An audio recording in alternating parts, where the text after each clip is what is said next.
দিনে নিশাই যাৰ অন্তৰ কায়ানুদৰ্শন গুণত জাগ্ৰত। দিনে নিশাই যাৰ অন্তৰ কায়ানুদৰ্শন গুণত জাগ্ৰত, তেওঁ সদা জাগ্ৰত প্ৰবুদ্ধ জ্ঞানী শ্ৰতাগামী। ধম্মপদ 299।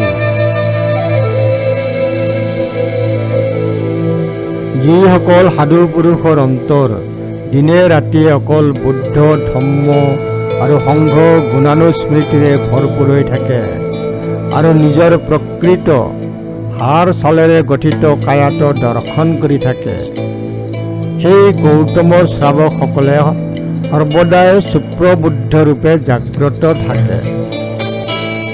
নিজৰ শৰীৰটোক পুংখানুপুংখভাৱে বেদনাৰ দ্বাৰা, অনুভূতিৰ দ্বাৰা, শিহৰণৰ দ্বাৰা, উপলব্ধিৰ দ্বাৰা দৰ্শন কৰাটোক কায়া দৰ্শন বোলা হয়।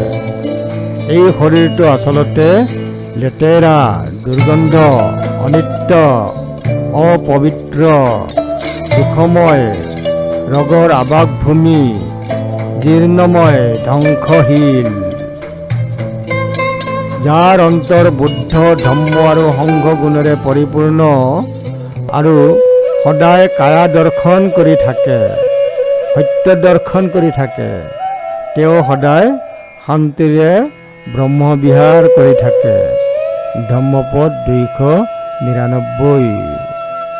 এই শৰীৰটো আচলতে লেতেৰা, দুৰ্গন্ধ, অনিত্য, অপবিত্ৰ, দুখময়, ৰোগৰ আবাসভূমি, জীৰ্ণময়, ধ্বংসশীল।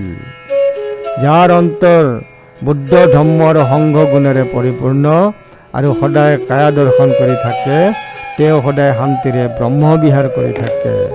ধম্মপদ 299।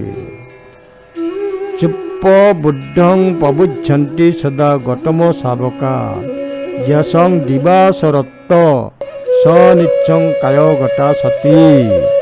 ধম্মপদ 299।